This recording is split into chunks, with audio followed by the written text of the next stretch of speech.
ಪದೇ ಪದೇ ಈ ಪರೀಕ್ಷೆಗಳು ಅನ್ನಂತ ಬಂದಾಗ ಪ್ರಶ್ನೆ ಪತ್ರಿಕೆಗಳ ಲೀಕು ಅದು ಇದು ಮತ್ತೊಂದು ಅಂತ ಹೇಳ್ತಾರೆ. ನೀಟು ಪರೀಕ್ಷೆ ರದ್ದತಿಗೆ ಒಂದು ಕಡೆ ಉಪವಾಸ ಕೂತಿದ್ದಾರೆ ಕೇಂದ್ರದಲ್ಲಿ.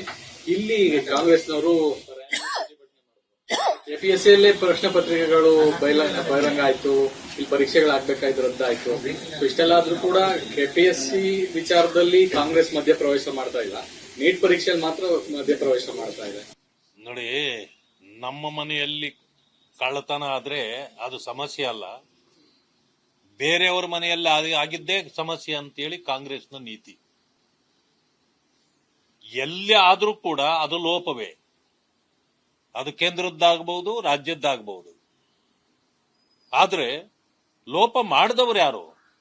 ಇದರಲ್ಲಿ ಸರ್ಕಾರದ ಇನ್ವಾಲ್ವ್ಮೆಂಟು ಇತ್ತಾ ಅಥವಾ ಇಲ್ವಾ, ಇದು ಪ್ರಶ್ನೆ ಆಗತ್ತೆ.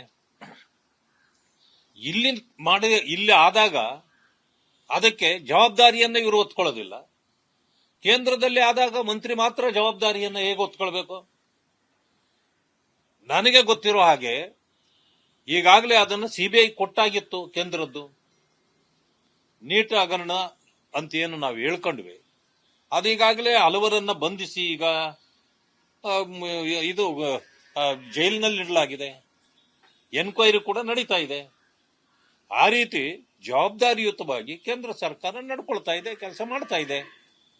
ಆದ್ರೆ ತಪ್ಪಿತಸ್ಥರನ್ನ ಬಿಡ್ಬೇಕಾ? ಯಾವುದೇ ಕಾರಣಕ್ಕೂ ಬಿಡಬಾರದು.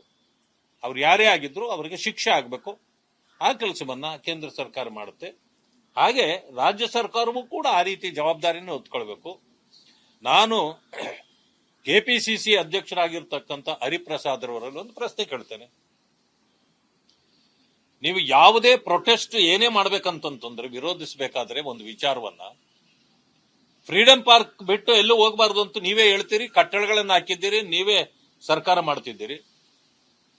ವಿಧಾನಸೌಧದ ಮುಂದೆ ಗುಂಪು ಸೇರ್ಲಿಕ್ಕೆ, ನಿಮ್ಮ ಪ್ರೊಟೆಸ್ಟ್ ಮಾಡಲಿಕ್ಕೆ ನಿಮಗೆ ಅಧಿಕಾರ ಕೊಟ್ಟವ್ರು ಯಾರು? ನಿಮಗೆ ಪರ್ಮಿಷನ್ ಇತ್ತ? ಯಾರು ಪರ್ಮಿಷನ್ ಕೊಟ್ರು ನಿಮಗೆ?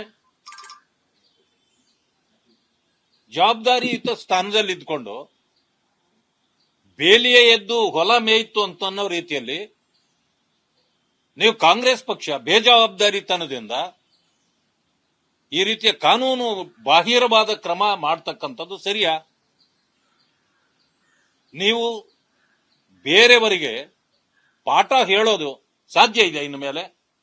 ಆಗಿದ್ದ ಮೇಲೆ ಇನ್ನು ಮುಂದೆ ಯಾರೇ ಪ್ರೊಟೆಸ್ಟ್ಗಳು ಮಾಡ್ತಕ್ಕಂಥವ್ರು ವಿಧಾನಸೌಧದ ಮುಂದೆನೆ ಸೇರ್ಬೋದಲ್ಲ? ಹಾಗಾದ್ರೆ